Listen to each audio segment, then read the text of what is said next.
Yo tout le monde, ici Charles Senpai pour un petit top personnel de ce qui va sortir au mois de juin au ciné. Donc voilà, c'est parti. Alors pour commencer, Men in Black International. Les Men in Black ont toujours protégé la Terre de la vermine de l'univers. Dans cette nouvelle aventure, ils s'attaquent à la menace la plus importante qu'ils aient rencontrée à ce jour. Une taupe au sein de l'organisation Men in Black. Bon, je vais vous dire tout de suite, je suis pas fan de ce qui a été fait dans le dernier opus. C'était bien, mais sans plus. C'est vraiment l'occasion de retrouver le duo de Thor Ragnarok, mais en plus avec Liam Neeson, et ça va surtout nous permettre d'agrandir la mythologie des Men in Black à une transcription juste internationale.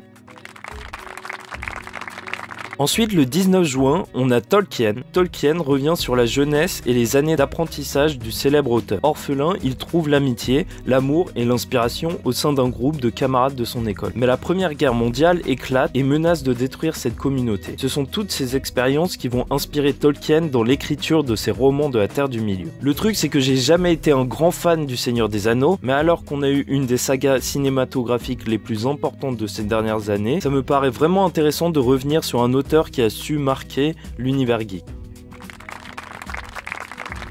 On arrive déjà au milieu de ce top avec X-Men Dark Phoenix. Dans cet ultime volet, les X-Men affrontent leurs ennemis le plus puissant, Jean Grey, l'une des leurs. Au cours d'une mission de sauvetage dans l'espace, Jean Grey frôle la mort, frappée par une mystérieuse force cosmique. De retour sur Terre, cette force la rend non seulement infiniment plus puissante, mais aussi beaucoup plus instable.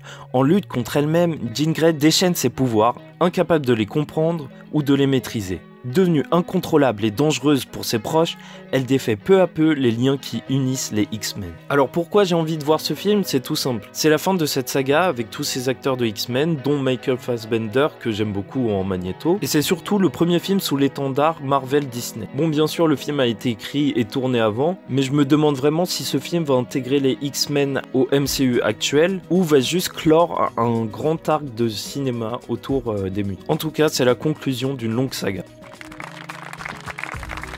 Pour le numéro 2 de ce top, j'ai choisi Toy Story 4, le 26 juin. Woody a toujours su privilégier la joie et le bien-être de ses jeunes propriétaires, Andy puis Bonnie, et de ses compagnons, n'hésitant pas à prendre tous les risques pour eux, aussi inconsidérables soient-ils. L'arrivée de Forky, un nouveau jouet qui ne veut pas en être un, dans la chambre de Bonnie, met toute la petite bande en émoi. C'est le début d'une grande aventure et d'un extraordinaire voyage pour Woody et ses amis. Le cow-boy va découvrir à quel point le monde peut être vaste pour un jouet. Alors que le dernier Toy Story était littéralement génial avec des répliques qui ont fait mouche et de l'humour et un rythme bien orchestré, je me demande vraiment si le 4 va suivre en termes de qualité et pouvoir animer ou même relancer l'intérêt d'une franchise qui s'était close. Mais je vous avoue avoir toute confiance dans les studios Pixar.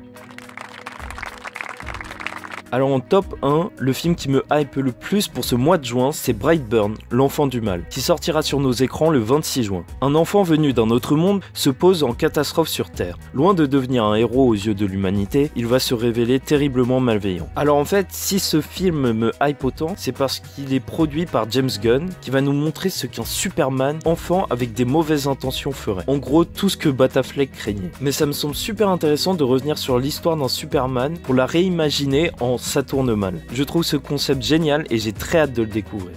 Bon voilà, j'espère que vous avez aimé la vidéo, j'en ferai d'autres chaque mois, dites-moi en commentaire ce que vous en avez pensé, votre top 5 personnel, ou même vos films les plus attendus. En tout cas, moi je reste connecté, n'hésitez pas à commenter ou à liker la vidéo. J'ai un concept sur le feu de conseils de séries Netflix, et j'ai très hâte de vous le partager. C'est tout pour aujourd'hui, allez, ciao la famille.